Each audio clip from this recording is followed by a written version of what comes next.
Hello and welcome to MLC Tv News JULY, reaching you live from the city of Lokoja, the confluence state of Nigeria. I am Morno Balagubu. First, the headlines. Governor Bello awards 4 billion naira township road reconstruction.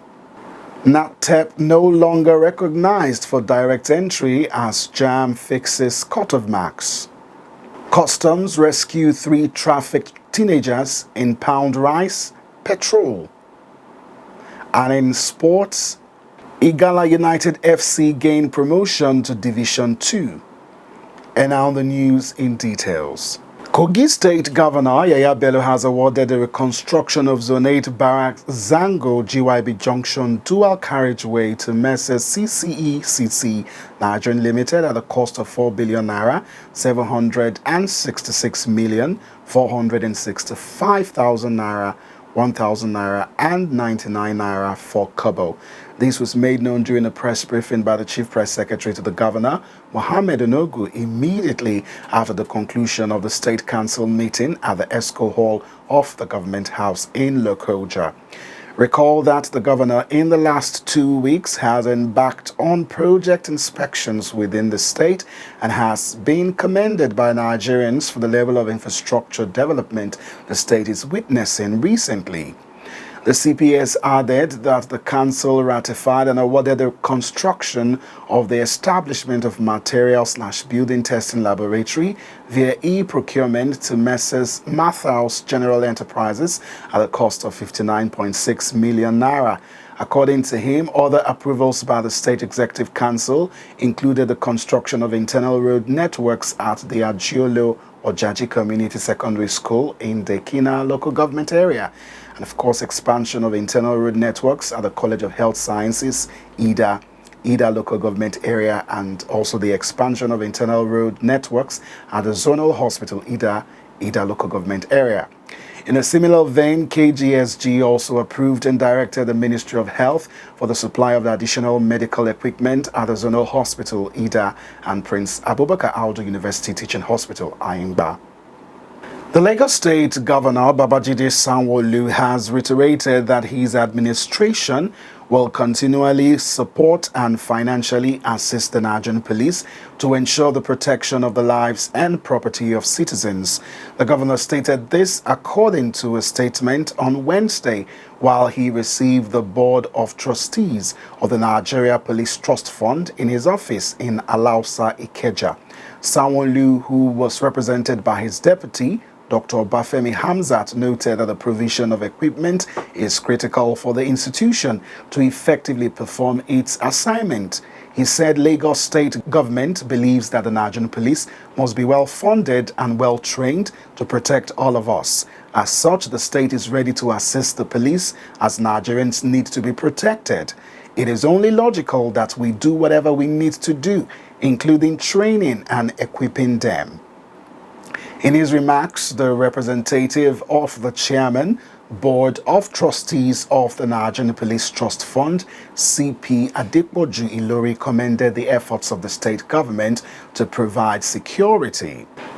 The Lagos State government has assured residents that it would continue to tackle potholes and road defects that have posed challenges to the free movement of persons and goods.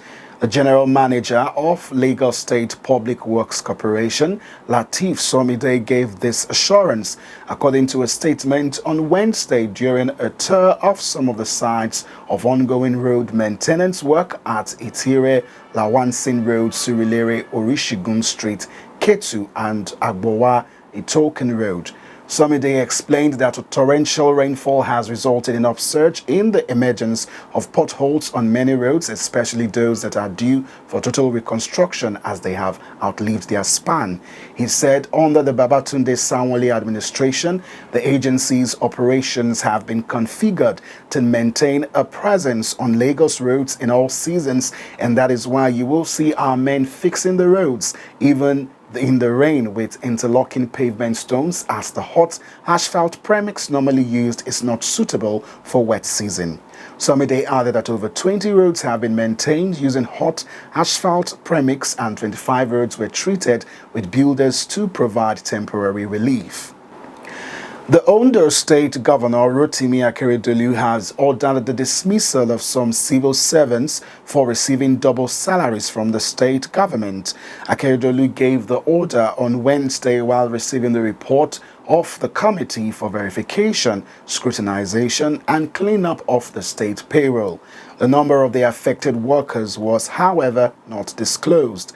The governor also directed all ministries, departments and parastatals in the state to stop recruitment under the guise until the Salary Verification Committee has concluded its assignment. Earlier, the chairman of the committee, Victor Olajorin, explained that the first and major step taken by the committee was to contact the various services, including the Teaching Service Commission, Hospitals Management Board and Local Government Service Commission, amongst others. He said the documents were consequently scrutinized and in the process some infractions were discovered. The Joint Admissions and Matriculation Examinations on Thursday said it will no longer consider the A-level results by the National Business and Technical Education Board for candidates seeking to get direct entry admissions to tertiary institutions. The Registrar of JAMB, Professor Ishak Oloyede, disclosed this during the 2022 policy meeting at the International Conference Center in Abuja. Speaking further at the policy meeting, Oloyede highlighted some of the challenges faced by the board in the conduct of the 2022 UTME de-examination.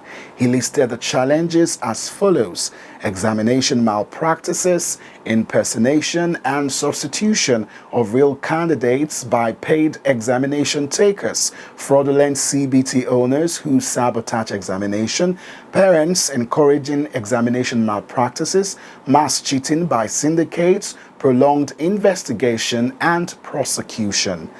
Meanwhile, the Joint Admissions and Matriculation Board had approved cut-off marks for universities and polytechnics in the country.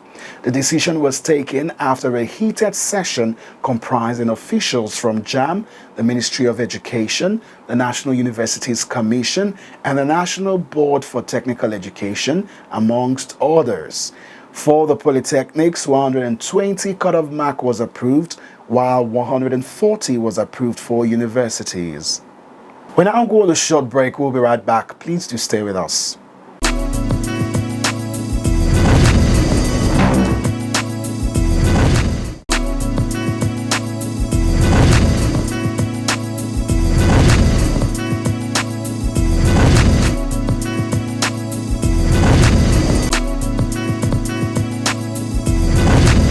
Welcome back. The federal government and labor unions on Wednesday clashed over the group's refusal to back down on its planned two-day nationwide protest scheduled for the 26th and 27th of July. No fewer than 40 unions, including the aviation workers, will participate in the rally called in solidarity with the striking Academic Staff Union of Universities, which has shut down public universities since February 14th over the failure of the government to meet its demands. The Minister of Information and Culture, Lai Mohammed, said the protest was illegal since the Nigerian Labour Congress had no pending disputes with the government, but the Congress retorted that it would go on with the protest, saying the freedom to protest is guaranteed by the Constitution. ASU had embarked on a one-month warning strike on February 14th to press home its demand for the implementation of the October 2009 ASU federal government agreement. In May, the ASU president, Emmanuel Osedeke, announced the extension of the three-month prolonged strike by an additional 3 months. In solidarity with ASU, the NLC on the 17th of July announced that it will kick off a nationwide protest to pressure federal government to resolve the crisis in the tertiary education sector. But addressing State House correspondents after Wednesday's Federal Executive Council meeting chaired by the President, Information Minister Mohammed accused the Congress of being motivated by partisan interests, saying it was supposed to be completely insulated from politics. He said the NLC is not a political party. The NLC can go on strike or protest if the rights of the NLC members are involved. What the NLC is planning in the next few days is about interest. There is no dispute whatsoever between NLC as a body with the federal government. And on to stories in politics. A chieftain of the All Progressive Congress in Anambra State, Kodichukwu Okelekwe, has blamed poverty and ignorance as the main reason vote buying thrives during elections in Nigeria.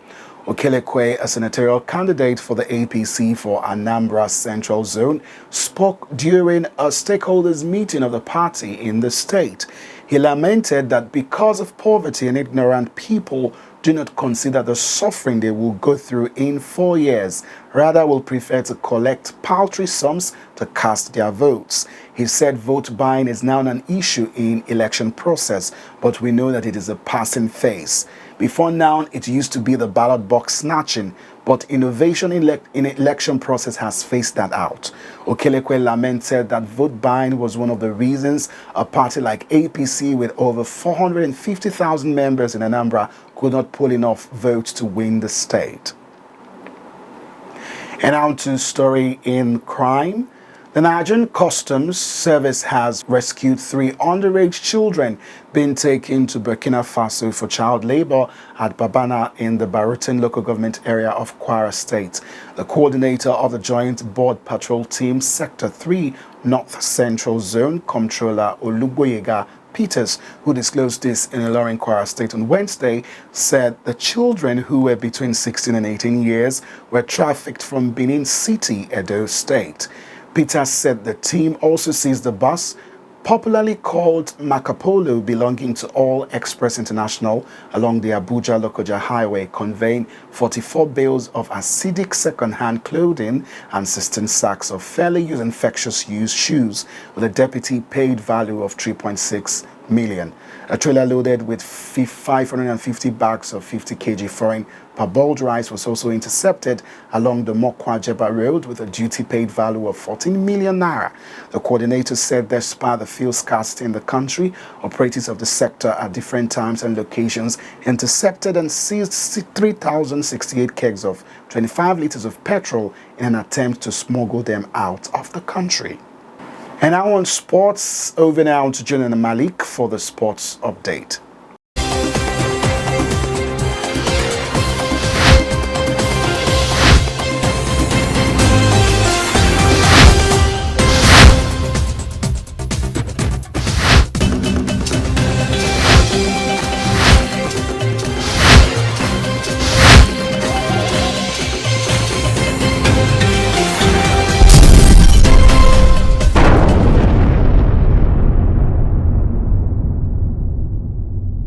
And on sports updates, IGALA United Football Club of Kogi State has gained promotion from the Nationwide League 1 Division 3 to Division 2 after finishing second behind JZFC of Plateau State at the Gwagwalada Center. The football club defeated JZFC with a lone goal scored by Emmanuel Omale in the opening game of the just concluded Nationwide League 1 division at the University of Abuja Teaching Hospital, Gwagwalada, but lost their return leg match to the same JZFC 5-4 on penalties shootout after proceedings ended 1-1 in regulation time. JZFC and IGALA United Football Club were given the green light to proceed to Division 2 of the third tier league after amassing maximum points as other participating teams failed to show up for their playoffs. Speaking with sports writers at the University of Abuja Teaching Hospital football pitch, a visible elated technical director of IGALA United Football Club, Coach Abubakar Okama Olachene, showered praises on his boys for achieving their long-term dream of promotion to the next division in just their second season in the Nationwide League 1 Division 3. Coach Olachene thanked Dr. Victor Adoji for his financial support, which he said has made the execution of this year's playoffs a reality. With the promotion, the club from the Eastern Senatorial Zone of Kogi State will next season be playing their trade in the Division 2 of the nationwide League 1. And straight to Europe, Calvin Bassey's £19 million move from Glasgow Rangers to Ajax in a record sale on Wednesday has seen him become Nigeria's most expensive defender in history. The 22-year-old joined Rangers from Leicester City for a nominal fee of £230,000 2 years ago. The part for the biggest fee the Scottish side has received for a player in their history. Ajax will pay an initial £18.7 million for the versatile footballer, but the fee could rise to £22.7 million with add-ons, with the deal also thought to include a 10% sale on fee. The defender's move to the Dutch club eclipsed former Eagles defender Taribo West's transfer record from Auxerre to Inter Milan in 1997. Bassey, who signed a 5-year deal at the Johan Cruyff Arena, will wear the jersey number 33. Is now Nigeria's fourth most expensive signing in history behind Victor Osimhen, Alex Iwobi and Kelechi Iheanacho. Bassey has also become the 7th Nigerian to play for Ajax after Finidi George, Nwankwo Kanu, Tijani Babangida, Christopher Kanu, Sunday Ulize and Pius Ikedia. Bassey replaces Lisandro Martinez, who joined Manchester United in a £55 million deal earlier this week. His arrival in Austria on Wednesday and is expected to join Ajax first team training camp on Thursday. And that's sports update on MLC TV News. I am Malik Jonah reporting. Back to our caster for more stories.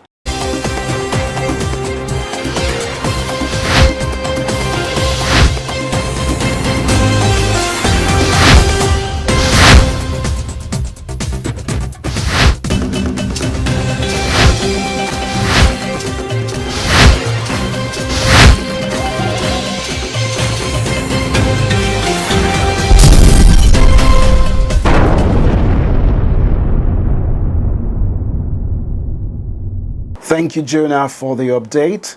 And on the entertainment news, Matthias Ayodeji Peter is standing by.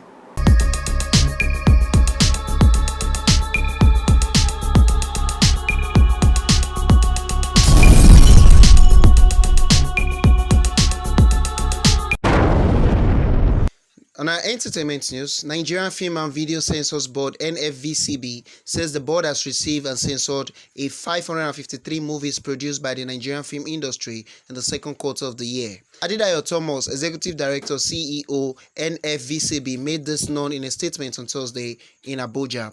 He said the figure was provided by the Department of Film Censorship and Classification of the board in its second quarter report for the year. He added that the report captured all films submitted to the board from across the country. Thomas added that the analysis by censorship location further showed that Port Harcourt and Ibadan got 2 movies each, while Benin stood beneath with just 1 film within the period under review. He urged them to ensure that their members submitted their films for censorship and approval. NFVCB is a federal government body that regulates the films and video industry in Nigeria. The board is empowered by law to classify all films and videos, whether imported or produced locally. It is also the duty of the board to register all films and video outlets across the country and to keep a record of such registered outlets, amongst other functions. Still on our entertainment news from Africa, Nigerian superstar singer and songwriter Tems has been revealed as one of the songwriters on Beyonce's next album, Renaissance. A tracklist of Beyonce's Renaissance was posted on social media on Thursday, 20th July 2022, and Tems was credited as one of the songwriters on the track 10, Move, under her full name Temilade Okpeniyi. So far, 2022 has been an incredible year for Tems, who has reached the #1 position on Billboard's Hot 100 after her vocals featured on Future's Wait For You. At the 2022 BET Awards, Tems was nominated for the Best New Act and Best International Act. The international superstar made history at the 2022 BET Awards when she became the first African female artist to win a BET Award when she took home the Best International Art prize. Her appearance on Beyonce's album as a songwriter is another notable feat for Tems, who achieved international fame for her phenomenal contribution on Wizkid's Essence, for which she also won the award for Best Collaboration at the 2022 BET Awards. Beyonce's Renaissance is set to be released on July 29, 2022, and fans will be able to listen to Tems' contribution on Move. And that is all on entertainment news today. My name is Matthias Ayodeji Peter.